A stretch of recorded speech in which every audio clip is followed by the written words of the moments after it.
Hi, I'm Marty Nemko. The following is a composite of my clients who have searched for more meaning in their life.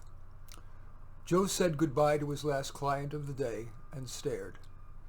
Yes, I help some people, but his mind flitted to, my marriage is good, but I like playing the guitar, but I like my church, but I appreciate nature, but I dreamed of something bigger for my life, but thinking more about that just makes me sad. I better just feel grateful for what I have. Many people experience a variant of the above, often concluding that it's wise mainly to savor what we already have, perhaps making incremental but not monumental attempts at improvement. Of course, one size doesn't fit all, so in an attempt to facilitate your deciding what to accept and what to change about you and your life, consider answering these 4 questions. 1. Should you stay in your career, make incremental changes, or chuck it for something wiser? Of course, it's natural to resist major change. It's usually scary, risky, and you're tossing your sunk costs. But occasionally, especially if you take the long view, a major change is wise. I think, for example, of the many salespeople and fundraisers who push people unduly to part with their money for dubious benefit to them or even to a nonprofit's supposed beneficiaries. Often such people do that in the service of being able to afford nicer digs, car, furniture, jewelry, vacations, blah, blah, blah.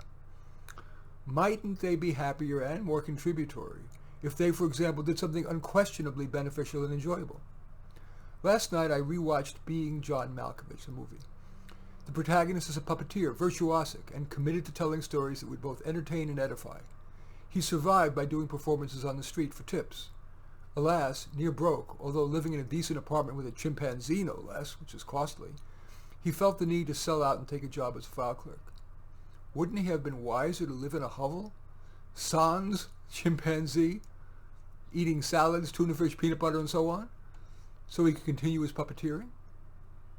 Question 2. Should you be in your current relationship? Seek another. Or be solo, at least for now. Society still imposes pressure to be coupled. Do you want to cast aside that pressure and think hard about what would serve you and, importantly, your partner or a potential one?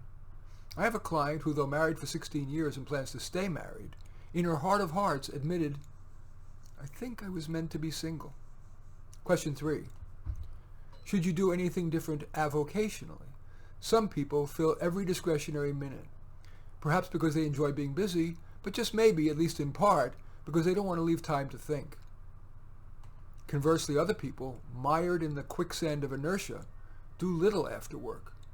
Would the wise one within you change anything about how you use your discretionary time? And finally, question 4.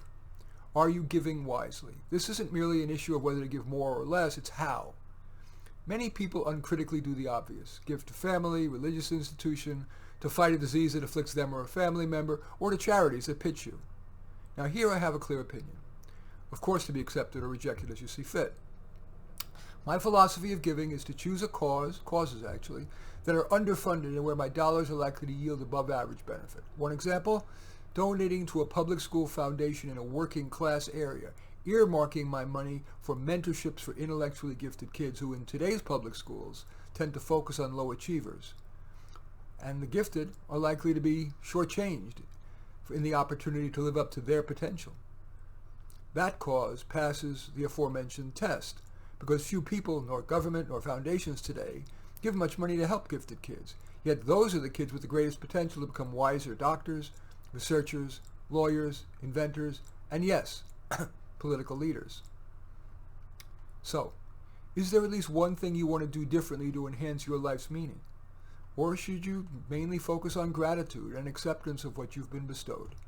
In any event, I thank you for watching. I'm Marty Nemko. I welcome your thumbs up and accept your thumbs down. I always look forward to your comments and especially like you if you hit the share button below. Share on your social media so that my efforts can have broader impact. And I am flattered if you choose to subscribe to my channel. In any event, I do thank you for watching. I am Marty Nemko.